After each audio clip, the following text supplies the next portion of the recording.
Choreographer director Remo D'Souza को साले Jason वाट case में ही मौत का तगड़ा झटका लगा है। उन्होंने सोशल मीडिया पर जेसन के साथ एक फोटो शेयर कर इमोशनल नोट लिखा है और कहा है कि तुमने हमारा दिल तोड़ दिया भाई। उम्मीद है कि अब तुम्हें आखिरकार शांति मिल गई होगी। उधर जेसन की मौत से ही रेमो की पत्नी लीजेल सदमे में है और उन्होंने कहा कि जेसन और उनके पिता साथ रहते थे। पिता किडनी की बीमारी से पीड़ित हैं और इसलिए कुछ दिन ही डायलिसिस की वजह से ही अस्पताल में थे और इस बीच ही जब वो घर लौटे तो घर का दरवाजा बंद था। उन्होंने किसी तरह दरवाजा खोला और पाया कि जेसन ने अपनी जान दे दी है। हम नहीं जानते हैं कि उसने ये सब कैसे किया। और लीजेल के आगे कहा कि मुझे लगता है कि जेसन हमारी माँ की मौत को स्वीकार नहीं कर पाए और माँ की मौत 2018 में हुई थी। वो उनके बेहद करीब थे। जेसन की शादी नहीं हुई थी और जब रेमो और लीजेल को ही उनकी मौत की खबर लगी तो उस वक्त दोनों गोवा में थे और दोनों वहां एक शादी अटेंड करने के लिए गए थे। और आपको बता दें कि लीजेल ने भी बताया है कि गोवा पहुंचने पर 1 घंटा ही हुआ था और उनके पिता ने उन्हें फोन कर जेसन की मौत की खबर दी। और इसके साथ ही लीजेल ने बोला कि हमें कुछ समझ नहीं आ रहा कि हम क्या करें। हम इस समय गहरे शौक में हैं। आपको बता दें कि जेसन ने ही कुछ साल पहले बॉलीवुड में भी काम किया था। वो रेमो की कुछ फिल्मों में बतौर असिस्टेंट डायरेक्टर काम कर चुके हैं। और आपको ये भी बता दें कि 20 जनवरी को ही जेसन की लाश उनके घर में मिली थी। पुलिस के मुताबिक उन्होंने फांसी लगाकर आत्महत्या की है।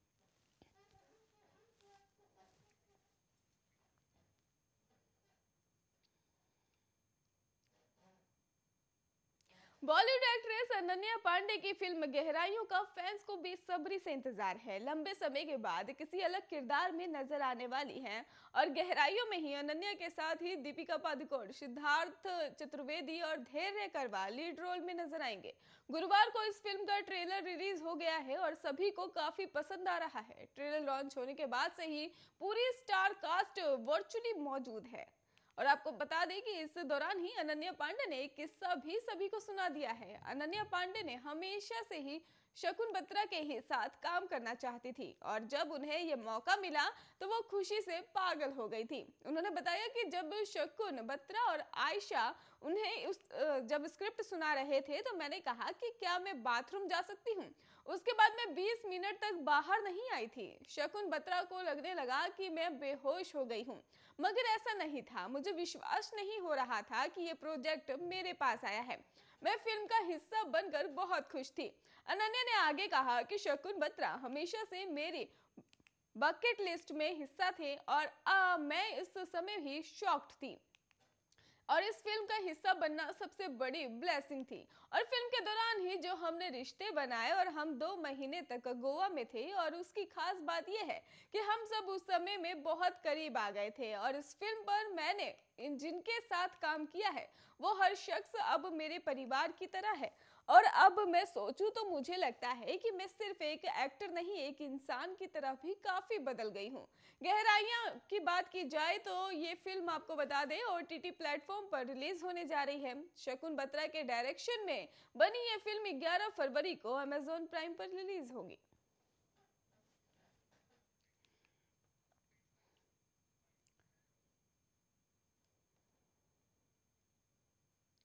रियलिटी शो बिग बॉस 15 अपने फिनाले के करीब आ गया है। शो अपने आखिरी पड़ाव पर है तो दर्शकों को इस बात की उत्सुकता हो रही है कि फिनाले में कौन से कंटेस्टेंट्स अपनी जगह बनाने वाले हैं।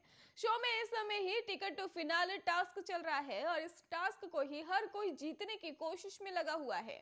अब टिकट टू फिनाले की रेस में ही तेजस्वी प्रकाश, देवलीना भट्टाचार्य, रश्मि देसाई और अभिजीत बिचकुले बचे हुए हैं। और अब इस टास्क के लिए ही देवलीना और रश्मि के बीच झगड़ा होने वाला है। राखी सावंत को दोनों में से किसी एक को चुनना है टिकट टू फिनाले के लिए। और आपको बता दें कि शो का नया प्रोमो चैनल ने शेयर भी कर दिया है जिसमें देवलीना रश्मि के बीच ही टास्क की वजह से लड़ाई होते हुए नजर आ रही है। वीडियो में देवलीना राखी सावंत से कहती हैं कि ये आखिरी मौका है वीआईपी का और उसके बाद राखी रश्मि से ही कहती हैं कि मैं तुझे दूंगी टिकट। और उसके बाद ही राखी देवलीना को जाकर कहती है मैं गेम खेलती हूँ, मैं नहीं देने वाली रश्मि को टिकट। और वीडियो में ही साफ नजर आ रहा है कि राखी सावंत देवलीना और रश्मि को एक दूसरे के खिलाफ भड़काती नजर आ रही हैं। और आपको बता दें कि जिसकी वजह से ही दोनों के बीच लड़ाई हो रही है। रश्मि राखी से कहती है कि अगर तू इसकी सुनने वाली है तो इससे बड़ी झूठी और कोई नहीं, और देवलीना से कहती हैं तुम लोगों का इस्तेमाल करती हो। इसके बाद दोनों के बीच हाथापाई होने लगती है और रश्मि देवलीना को थप्पड़ मार देती है। और इसके बाद ही घर वाले बीच में आकर दोनों की लड़ाई को रोकने की कोशिश करते हैं। रश्मि देसाई का शो में ही हाथ उठाने की वजह से क्या उन्हें शो से बाहर कर दिया जाएगा, इसका फैसला तो बिग बॉस ही लेंगे। रश्मि राखी से कहती हैं अगर तू इसकी सुनने वाली है तो इससे बड़ी झूठी कोई नहीं है। वो देवलीना से कहती हैं कि तुम लोगों को इस्तेमाल करती हो। इसके बाद दोनों के बीच हाथापाई होने लगती है और रश्मि देसाई को थप्पड़ मार देती है। इसके बाद घर वालों के बीच आकर दोनों की लड़ाई को रोकने की कोशिश करते हैं। रश्मि देसाई का शो, आपको बता दें कि हाथ उठाने की वजह से क्या उन्हें शो के बाहर कर दिया जाएगा, इसका फैसला तो बिग बॉस ही करेंगे।